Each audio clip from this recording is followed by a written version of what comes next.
नमस्कार। Film actor Akshay Kumar से आखिर लोग ये पूछ क्यों रहे हैं कि आपने भारतीय नागरिकता को छोड़ के कनेडियन नागरिकता क्यों थाम ली? मुद्दा क्या है मैं आपको बताता हूं दोस्तों, मगर उससे पहले मैं आपसे एक सवाल पूछना चाहता हूं। गालवान में हमारे 20 जवानों की शहादत के बावजूद हमारे प्रधानमंत्री नरेंद्र मोदी कहते हैं ना कोई घुसा है, ना किसी ने कब्जा किया है। 20 जवानों की शहादत के बावजूद, और उसके बाद चीन के साथ लंबी चौड़ी बातचीत होती है। भाई अगर कब्जा ही नहीं किया था तो इतनी लंबी चौड़ी बातचीत क्यों हुई? प्रधानमंत्री ने क्या कहा था आगे जाके सुनाऊंगा, मगर मैं आपसे पूछना चाहता हूं उसको लेकर तो किसी को गुस्सा नहीं हुआ। मैं नहीं भूला हूं आज तक की एक न्यूज एंकर ने कहा था कि सीमा में अगर कोई गड़बड़ हो जाती है तो मोदी सरकार की जिम्मेदारी थोड़ना है, वो तो सेना की जिम्मेदारी है। यहां पर जब सेना की तौहीन होती है तो किसी का खून नहीं खौलता है, मगर ऋचा चड्ढा पर सवाल उठाया जा रहा है। दरअसल अक्षय कुमार ने भी ऋचा चड्ढा पर हमला बोला है। मैं आपको बताता हूं मुद्दा दरअसल है क्या। एक ट्विटर यूजर ने हमारे नॉर्दर्न कमांड के जो प्रमुख हैं उनके एक बयान का जिक्र किया था कि अगर सरकार आज कहे तो हम पीओके यानी कि पाकिस्तान के कब्जे वाले कश्मीर पर दोबारा जो है जीत हासिल कर सकते हैं या कब्जा कर सकते हैं। तो ऋचा चड्ढा ने सोशल मीडिया के उस यूजर को याद दिलाई गालवान की अपने इस ट्वीट के जरिए। अब उनके इस बयान आने के बाद बवाल मच गया। ऋचा चड्ढा को देश का गद्दार तक कहा जाने लगा। ऋचा चड्ढा ने उसके लिए माफी मांगी। उन्होंने कहा कि यह ना सोचें कि मैं देश के साथ गद्दारी कर रही थी। उन्होंने क्या कहा मैं आपको पढ़ के सुनाना चाहता हूं और आपके स्क्रीन पर उनका स्पष्टीकरण। वो कह रही हैं, मेरे नाना जी खुद फौज में थे और लेफ्टिनेंट कर्नल की पोस्ट पर थे। भारत चीन युद्ध में उनके पैर में गोली लगी थी। मेरे मामा जी भी पैरा ट्रूपर थे, ये मेरे खून में है। ऋचा चड्ढा माफी मांग चुकी हैं। अगर आप मुझसे निजी तौर पर पूछें तो जैसे ही कोई सेना की बात आती है ना तो हमें बहुत सोच समझकर अपनी बात कहनी चाहिए। मैं समझ सकता हूं कि ऋचा चड्ढा अपनी भड़ास निकाल रही थी।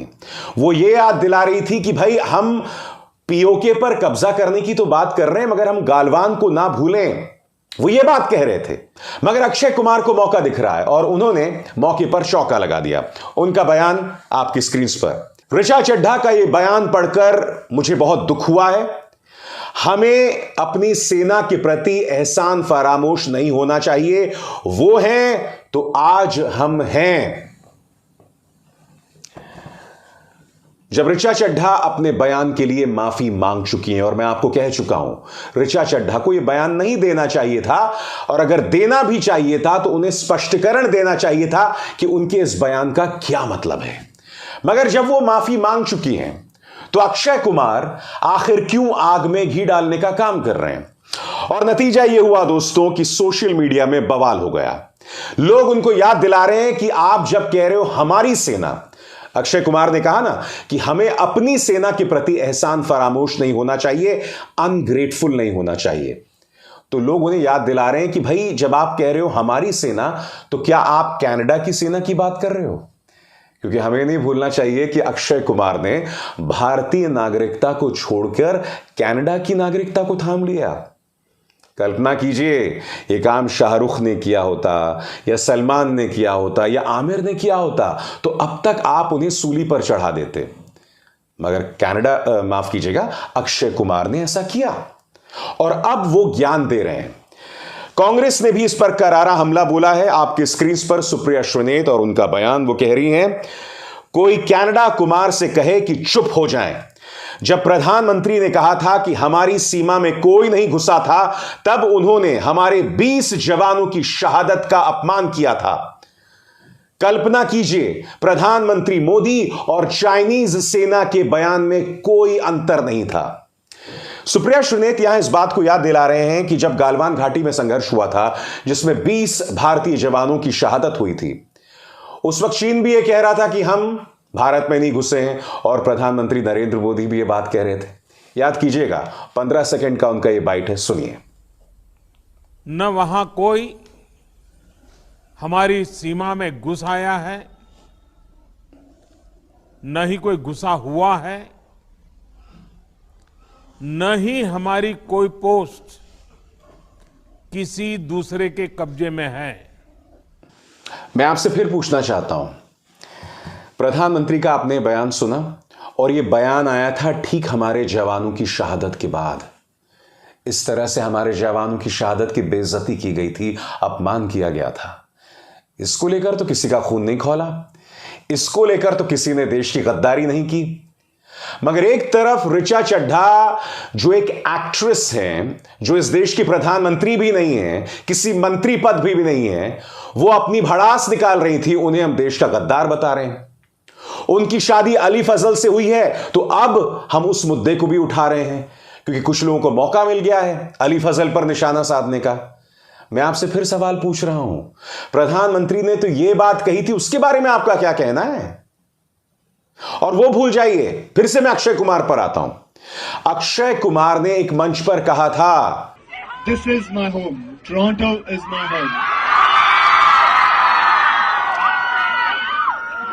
After I retire from this industry, I am going to come back here and stay. मुझे टोरंटो बहुत पसंद है और मैं रिटायर होने के बाद टोरंटो में बसना चाहूंगा। कल्पना कीजिए, यही बात शाहरुख खान कहते, सलमान या आमिर कहते, तब आप क्या करते बताइए? खुलेआम ये बात। और मैं आपको अक्षय का एक और बयान सुनाता हूं। यहां पर वो पाकिस्तान के प्रति अपनी मोहब्बत का इजहार कर रहे हैं। क्यों? क्योंकि उनकी फिल्में वहां चलती हैं। सुनिए उन्होंने क्या कहा। पाकिस्तान में मेरी फिल्में जो है सबसे ज्यादा बिजनेस करती है। जितना प्यार वहां से मिलता है, शायद ही कहां से मिलता है। अब आप बताइए, आप अंधभक्त हैं? अक्षय के इस बयान के बारे में आपका क्या कहना है? नंबर 1, भारतीय नागरिकता को छोड़ के कनेडियन नागरिकता पकड़ी। नंबर 2, कहा कि मैं टोरंटो में जाकर बस जाना चाहता हूं रिटायरमेंट के बाद। नंबर 3, आपने सुना, पाकिस्तान में मुझे बहुत प्यार करने वाले हैं। अब इसके बारे में आपका क्या कहना है बताइए मुझे। अब मैं आपको एक और बयान सुनाना चाहता हूं, क्योंकि हो क्या रहा है कि ऋचा चड्ढा के इस बयान के बाद पूरा मीडिया उन पर चढ़ गया है, लगातार उन पर हमले बोल रहा है। आज तक के एक एंकर ने खुलेआम अपने चैनल पर कहा था, बीजेपी को बचाने के लिए, कि अगर सीमा में कुछ गड़बड़ होती है तो गलती सरकार की थोड़ना है, सरकार थोड़ना सीमा की रक्षा कर रही है, गलती तो सेना की है। उस एंकर ने आज तक अपने इस बयान के लिए माफी नहीं मांगी है। इतनी बड़ी बात कह दी। बताइए बताइए, इस मुद्दे पर आपका खून खौला था? सुनिए क्या कहा था। ये सवाल उठाना कि चीनी सेना हमारे जमीन पर आ गई और हम सोते रहे, ये सरकार पर सवाल नहीं होता है, ये सेना पर ही सवाल होता है। कितनी महान बात कही ना दोस्तों। आप मुझे बताइए, ये सही है? आप किसी भी पॉलिटिकल पार्टी के समर्थक हो सकते हैं, मैं कह रहा हूं चलिए ऋचा चड्ढा की भी आलोचना कीजिए, मगर मैं आपसे सवाल पूछना चाहता हूं, जो 2 बयान मैंने आपको सुनाए हैं, प्रधानमंत्री नरेंद्र मोदी का और उस एंकर का, और देखिए वो एंकर को लेकर मैं सिर्फ उनकी बात नहीं कर रहा हूं, वो एंकर प्रतीक है पूरी गोदी मीडिया का, क्योंकि गोदी मीडिया का हर पालतू एंकर लगभग इसी तरह की बातें करता है। उनकी पूरी कोशिश होती है कि हम किसी भी कीमत पर भारतीय जनता पार्टी को बचाएं। मैं आपसे पूछना चाहता हूं, एक अभिनेता अपने देश की नागरिकता छोड़कर दूसरे देश की नागरिकता थाम लेता है। प्रधानमंत्री कहते हैं कि देश में कोई नहीं आया, हमारी सीमा पर कोई कब्जा नहीं है, और एक एंकर कहती है कि अगर सीमा पर कुछ गड़बड़ हो जाए, ऊंच नीच हो जाए, तो गलती सरकार की नहीं सेना की है। इन तमाम मुद्दों पर आपका खून नहीं खौलता। और मैं प्रधानमंत्री से एक बात कहना चाहता हूं, पुराना बयान है, मगर चूंकि ऋचा चड्ढा विवाद जो है सामने उभर कर आ गया है, इसलिए अब इसकी चर्चा दोबारा की जा रही है। प्रधानमंत्री, मैं आपके सामने 2-3 तथ्य रखना चाहता हूं चाइना को लेकर। नंबर 1, भारतीय सेना उन जगहों पर गश्त नहीं लगा सकती जहां वो आज से 2 साल पहले गालवान में जो संघर्ष हुआ था, उससे पहले जहां वो पहुंच सकती थी, नहीं लगा सकती। नंबर 1। नंबर 2, डोकलाम में भारतीय सैनिकों और चीन के बीच संघर्ष हुआ था। हमने दावा किया था, हमें जीत मिल गई थी। डोकलाम जो कि भूटान में। क्या आप जानते हैं कि डोकलाम में चीन ने जबरदस्त कंस्ट्रक्शन कर ली है? क्यों?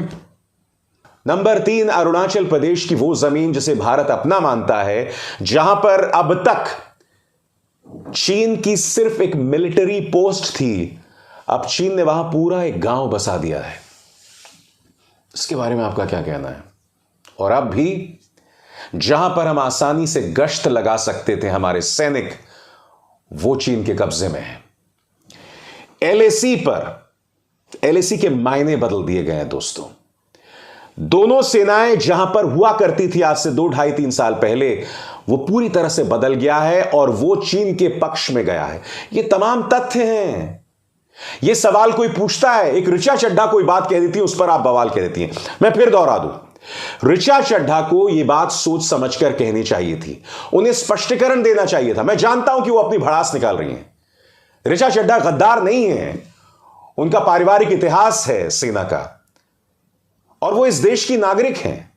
वो क्यों देश के साथ गद्दारी करेंगे? उन्हें सोच समझकर कहना चाहिए, ये मैं इत्तेफाक रखता हूं। उन्हें ऐसी बात सोच समझकर कहनी चाहिए थी। जब वो कह रही थी कि गालवान सेज हाय, तो उन्हें स्पष्ट करना चाहिए था कि वो क्या कहना चाह रही हैं। मगर मैं फिर आपसे पूछना चाहता हूं, प्रधानमंत्री ने जो कहा, अक्षय कुमार की नागरिकता, उस आज तक की न्यूज एंकर ने जो कहा, उन तमाम मुद्दों पर आपका खून नहीं खौलता जो सही मायने में देश की अस्मिता पर सवाल उठाते हैं, और आपके शब्दों में जो सही मायने में देश के साथ गद्दारी है। क्योंकि देखिए, मैं देश के साथ गद्दारी, ये तमाम शब्दों को ना बहुत आसानी से इस्तेमाल नहीं करता हूं, क्योंकि कभी कभार लोग कुछ कहते हैं तो वो अपने अंदर की भड़ास निकालते हैं, अपने अंदर की गुस्से को निकालते हैं, और उस गुस्से में वो कभी कभी अपने देश से सवाल करते हैं। और जब आप अपने देश से सवाल करते हैं, जिसमें आप अपने सरकार, अपनी पॉलिटिकल पार्टीज, जब आप उनसे सवाल करते हैं, जब आप पुलिस से, सेना से सवाल करते हैं, तो वो देश के साथ गद्दारी नहीं है। आप देश के लिए चिंता में रहकर या देश के लिए चिंतित होकर वो तमाम सवालात रख रहे हैं, उसे देश के साथ गद्दारी नहीं कहते हैं। इन सवाल से देश बेहतर होता है, हमारी सेना, हमारी आर्मी का काम बेहतर होता है। मगर जब आप ये कहते हैं ना कि सीमा पर अगर कुछ गड़बड़ हो गई तो दोष सेना का है, सरकार का नहीं है, तब आप देश के साथ गद्दारी कर रहे हैं। फर्क समझिए सवाल करने और देश के साथ गद्दारी में। बात समझ आई? चलिए, आप समझदार हैं, समझ ही गए होंगे। नमस्कार।